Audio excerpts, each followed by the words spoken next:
이 시간 하나님의 말씀을 듣는 시간인데 성탄절에 특별히 귀한 말씀을 전해주시려고 선교사님 보내주셨습니다. 우리 잘 아는 최병옥 선교사님 나오셔서 예수 그리스도라는 제목으로 하나님 말씀 전해주실 때 많은 은혜 받으시길 바랍니다. 선교사님 환영하겠습니다.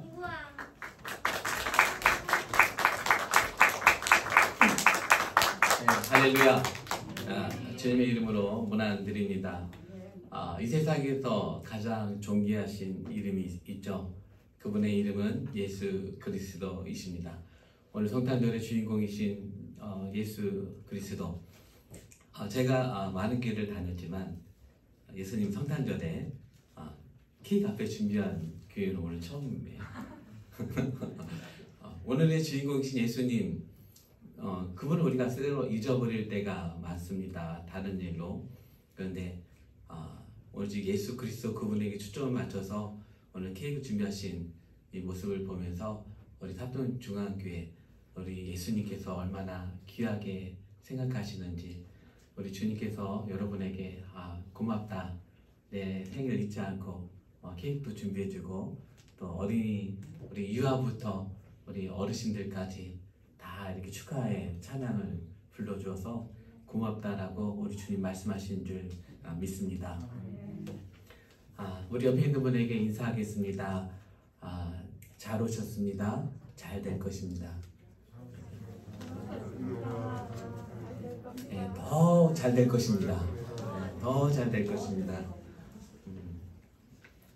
제가 다른 교회 가서는 그냥 잘 될 것입니다 한번 하고 끝나는데요. 우리 탑동중앙교회는 더 잘 될 것입니다. 아멘. 오늘 여러분이 잘 아시는 우리 예수님의 생애에 대해서 많은 말씀들이 있는데요. 예수님이 태어나신 그 배경에 대해서 다시 한번 우리가 생각해 보도록 하겠습니다. 이 나자렛이라는 곳에, 그곳은 이 마리아의 고향입니다. 그리고 나사렛에는 인구가 400명밖에 안 되는 작은 고을이에요. 그런데 이 나사렛이라는 고을에 어느 날 로마 군대가 들어옵니다. 그리고 로마 군대의 그 수경지, 지금으로 말하면 용산, 의정부, 평택처럼 이 외국 군대가 들어와서 이 베이스 캠프를 치고 있는 그런 곳입니다. 그 외국 군대가 들어온 의정부, 파주 이쪽 보면 옛날에 많이 그 활락가, 주로 술 팔고 이런 곳이잖아요. 바로 그런 곳에서 이 마리아가 태어납니다. 그리고 그곳에서 요셉과 정원 약혼에서 같이 지내게 됩니다.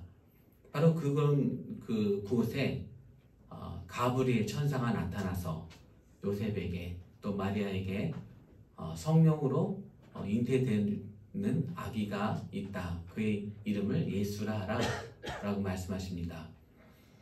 그래서 성경에 보면 이 당시에는 그 아버지 부계사회예요. 아버지를 따라서 누구의 아들 누구, 그래서 다윗의 아들 누구, 누구의 아들 누구 이렇게 하는데 예수님만 마리아의 아들 예수. 그 말은 사람들로부터 인정받지 못했다는 거죠. 나사렛 어디 환란가도 많고 아주 그런 이 도시 이런 고을에서 태어난 예수. 많은 사람들이 의심합니다. 예수의 아버지가 누굴까? 요셉은 분명 아니야. 생긴 게 달라. 그리고 저 예수는 요셉과 마리아가 정식으로 결혼하기 전에 생겼잖아. 그럼 저 아이는 누구야? 사람들이 많은 손가락질과 비난을 받으며 자란 분이 바로 예수 그리스도이십니다. 저는 여기에서 오늘 첫 번째 메시지를 드리고 싶습니다. 부모의 순정이 없었다면 예수님도 없었다. 이 가브리엘 천사가 마태복음에 보면 가브리엘 천사가 요셉에게 나타납니다. 그리고 누가복음에 보면 가브리엘 천사가 마리아에게 나타납니다. 그에게 나타나서 너희가 아직 결혼도 하지 않았는데 아이가 생길 것이다 했을 때에 과연 우리는 예라고 대답할 수 있을까? 이 당시 마리아의 나이는 13살로 추정합니다. 요셉의 나이는 30살. 이 당시 평균 수명이 45세였어요. 옛날 우리나라 그 외정 때도 보면 어른들이 45세 되면 벌써 아주 노년화되고 50세를 못 넘기고 많이 돌아가시고, 그래서 60세 회갑되면 큰 잔치를 했었잖아요. 이 당시 45세가 평균 나이입니다. 그래서 13살의 마리아 그리고 30살의 요셉이 결혼해서, 그리고 예수님이 12살 되던 해 이전에 요셉이 이미 사망했다라고 추정합니다. 예수님이 12살 이후로 요셉이 나오지 않기 때문입니다. 그래서 이른 나이에 아버지가 돌아가셨다.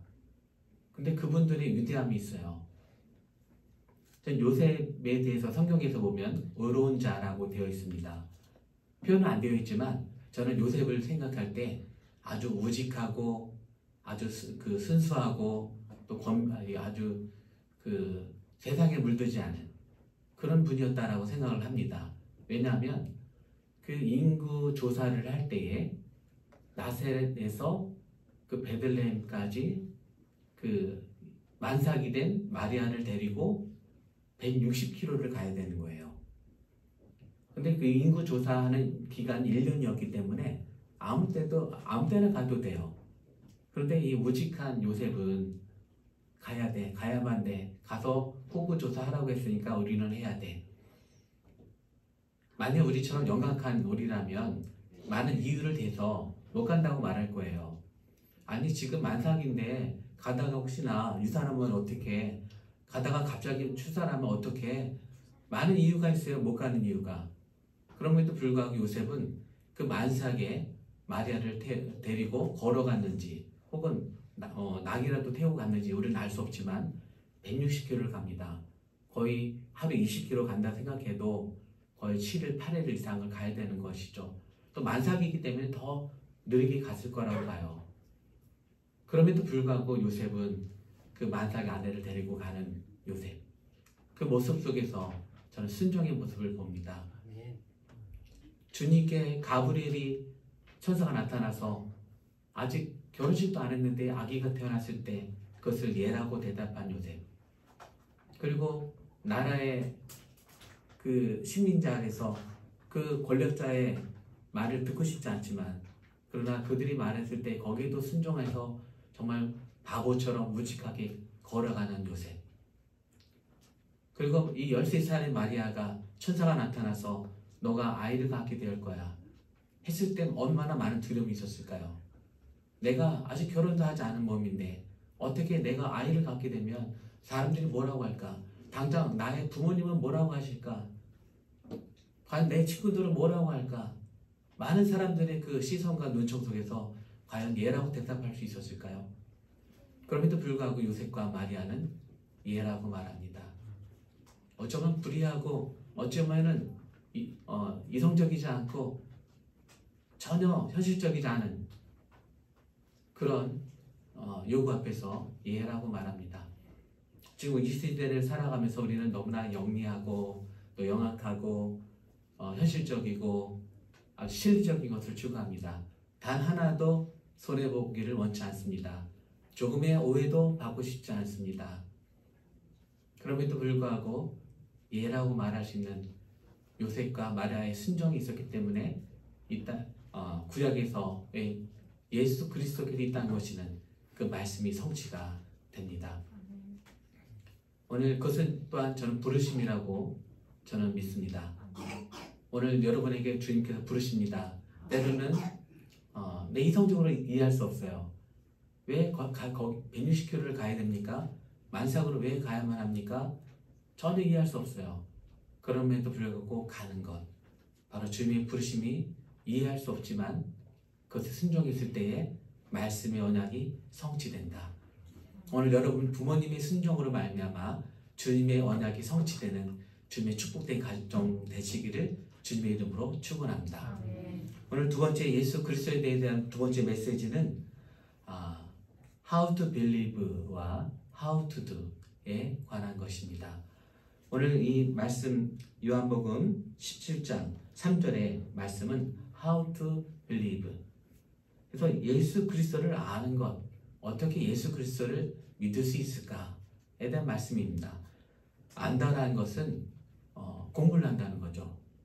여러분에는 작은 뭐 갤럭시나 아이폰이나 가전제품을 사면 이 사용 설명서를 읽어보시고 또 유튜브도 찾아보시면서 어떻게 사용하는지를 우리는 조사합니다. 마찬가지로 우리 인생을 어떻게 살 것인가, 예수 그리스도를 어떻게 알 것인가에 대한 사용 설명서가 성경 말씀이죠. 그래서 이 성경 말씀 속에 예수 그리스도를 아는 법, 그리고 어떻게 인생을 살아갈 것인지 모든 것이 말씀에서 나옵니다. 문제는 말씀을 공부하지 않으면 알 수 없다는 것입니다.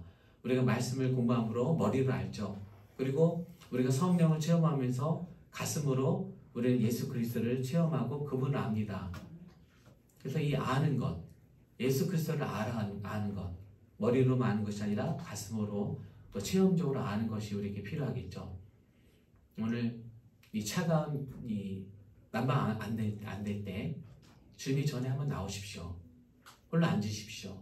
차가운 기운이 뒷목부터 발끝까지 찬 기운이 돕니다. 그런데 가만히 주님의 전에 앉아있으면 어느 순간 따뜻한 온기가 느껴집니다. 주님이 나에게 오십니다. 이 차가웠던 주변의 공기가 어느새 따뜻해지면서 주님이 내 옆에, 내 앞에 계십니다. 그리고 우리는 우리가 영적으로 그분의 눈을 바라봅니다.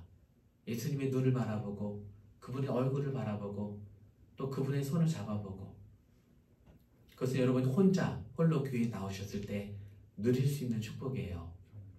많이 있을 때는 우리가 잘 몰라요. 그런데 홀로 나오십시오. 가만히 앉으십시오. 주님이 찾아오신 것을 기다리십시오. 주님 이름을 부르십시오. 주님 만나셔야 돼요. 주님을 만나시면 내 가슴에 따뜻하게 오시는, 또 그분의 향기도 느낄 수 있어요. 그분이 내 내면에 말씀하시는 것을 들을 수 있어요. 그분이 말씀하십니다. 말씀 몇 장 몇 절 펴봐라. 말씀하실 수도 있어요.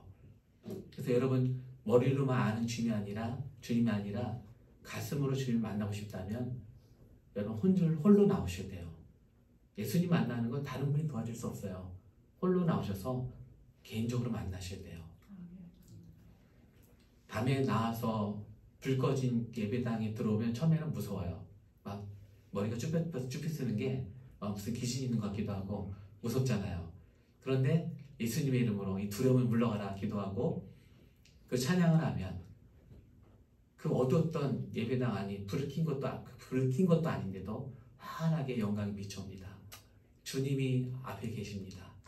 그 주님이 나에게 말씀하십니다. 십자가 예수님이 내려오셔서 피 묻은 손을 내미시며 내가 너를 위해 죽었노라. 내가 너의 그 이기심을 위해서 죽었노라. 내가 너의 육심을 위해서 죽었노라. 너의 죄로 인해서 내가 죽었노라. 주님 말씀하십니다. 그 주님의 손을 붙잡으셔야 돼요.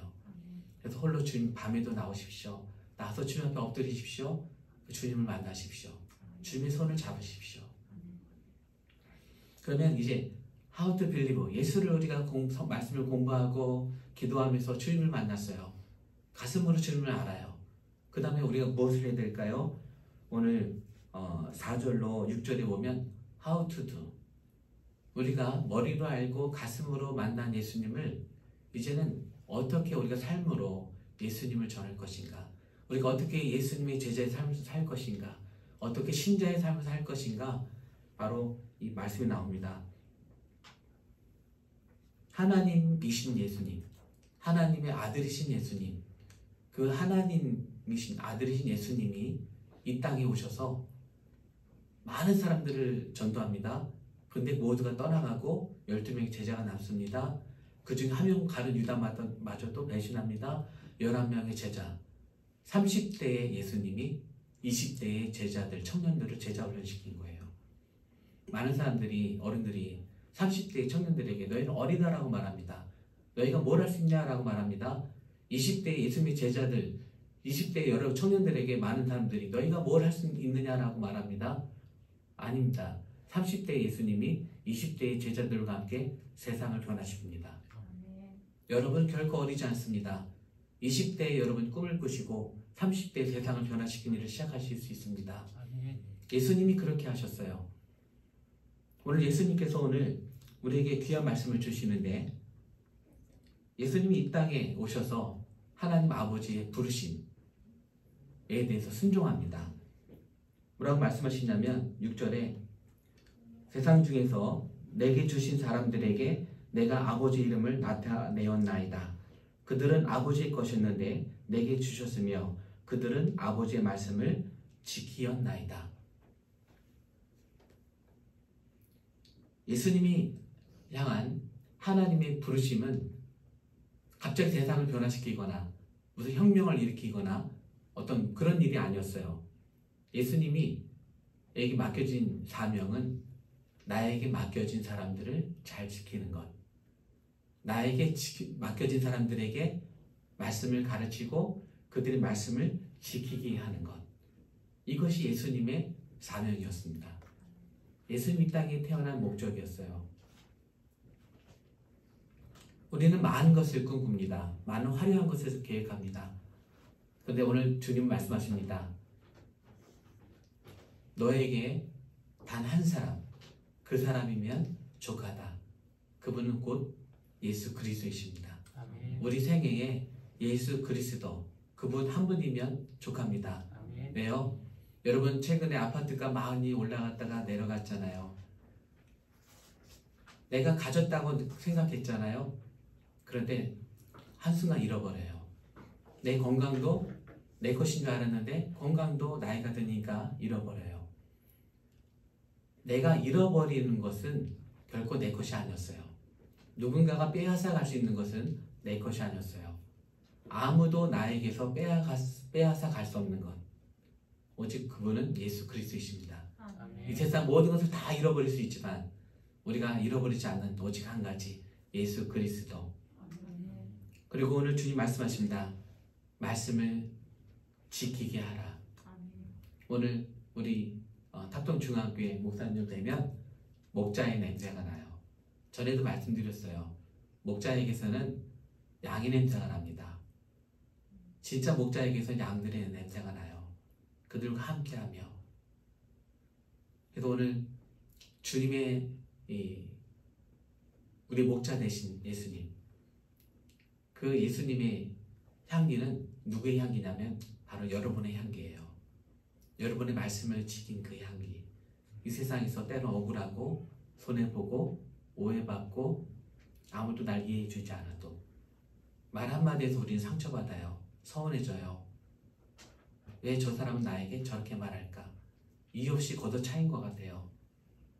속상할 때 많죠. 그럼에도 불구하고 예수를 생각하고 한 번 더 참을 수 있다면, 예수를 생각하고 때로는 내가 손해볼 수 있다면, 예수를 생각하고 먹는 것으로 생존하는 것이 아니라 나눔으로 삶을 영위할 수 있다면 그것이 가장 복된 삶인 줄 믿습니다. 아멘. 오늘 이제 기도 제목을 나누고 말씀을 마칠까 합니다. 저희는 남태평양 피지에서 왔습니다. 여러분의 기도로 12년 동안 이 피지에서 제자훈련 많지 않습니다. 늘 저에게 온 학생들이 1년에 12명, 13명, 올해는 5명의 학생이 왔어요. 그 학생들과 5개월 동안 합숙을 하면서 제자훈련을 시키고 또 전도여행을 떠납니다. 그래서 이번에는 감사하게 통가, 얼마 전에 화산폭발한 섬이 있죠. 통가에서 한 명 학생이 오고, 또 그 람비라는 미전도 종족의 섬에서 또 청년이 한 명이 오고, 또 3명의 피지연 우리 청년들이 왔습니다. 그래서 그들을 제자훈련하고 저희가 한국 오던 날 그들은 이제 섬으로 전도여행을 떠났습니다.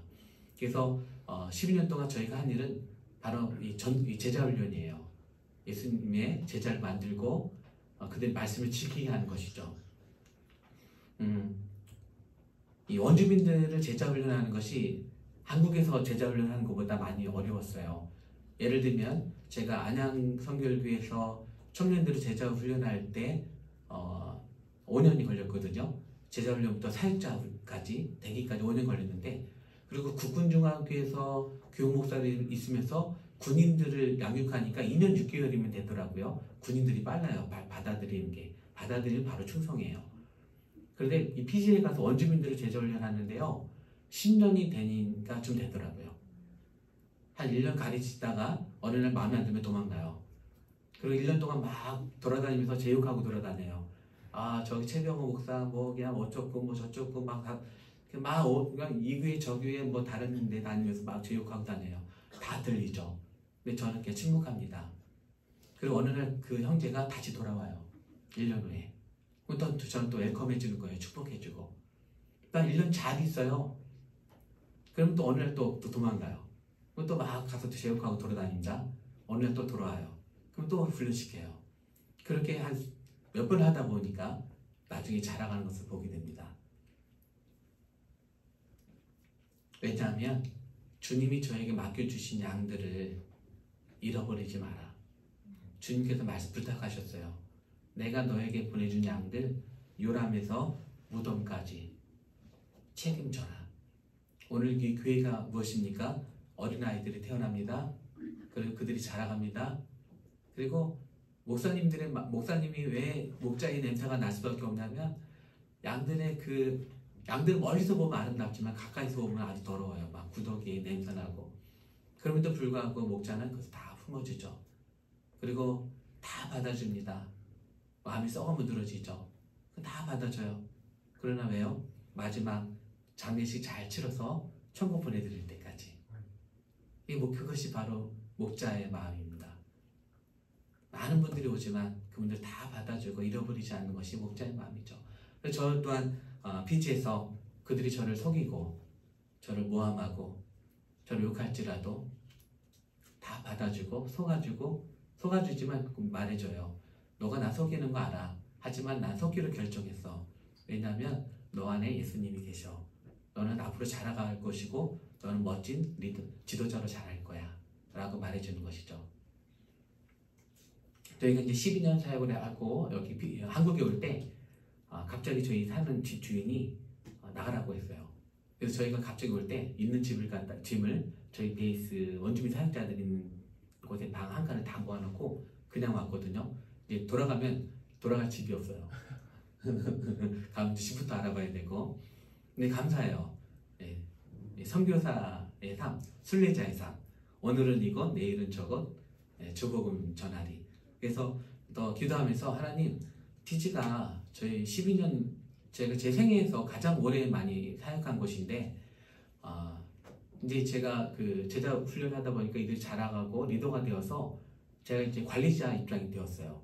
DTS 학교 교장도 있고 그 BCC 성경 기남적 성경 공부하는 학교 학교 교장도 있고 또 스태프들이 있다 보니까 이제 알아서 잘해요.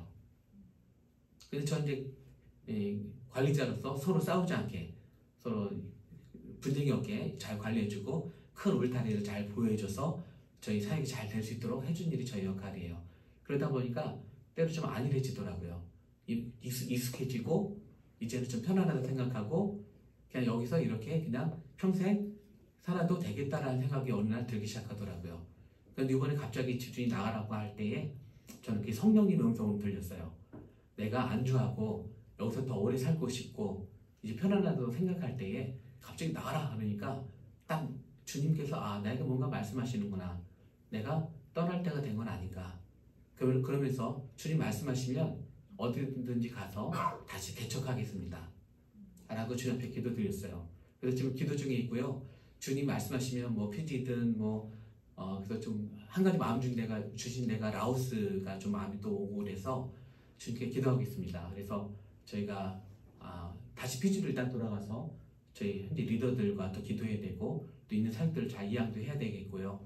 그러면서 다시 개척하는 그 부르심 가운데 나아가기를 저는 소망하고 있습니다. 그래서 위에서 기도해 주시고요.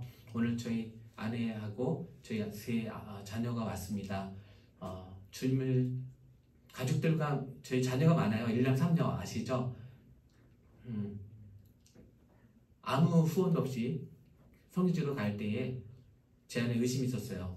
과연 혼자도 아니고 아내와 저와 많은 자녀들을 데리고 갈 수 있을까?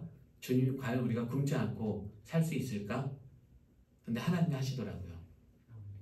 하나님께 우리가 부모님의 순종을 드릴 때에 우리가 how to believe에서만 멈춰 있는 것이 아니라 how to do, 어떻게 살 것인가, 우리 삶을 헌신할 때에 주님께서 우리 자녀들을 축복하시는 것을 보고 감사하는 시간을 가졌습니다.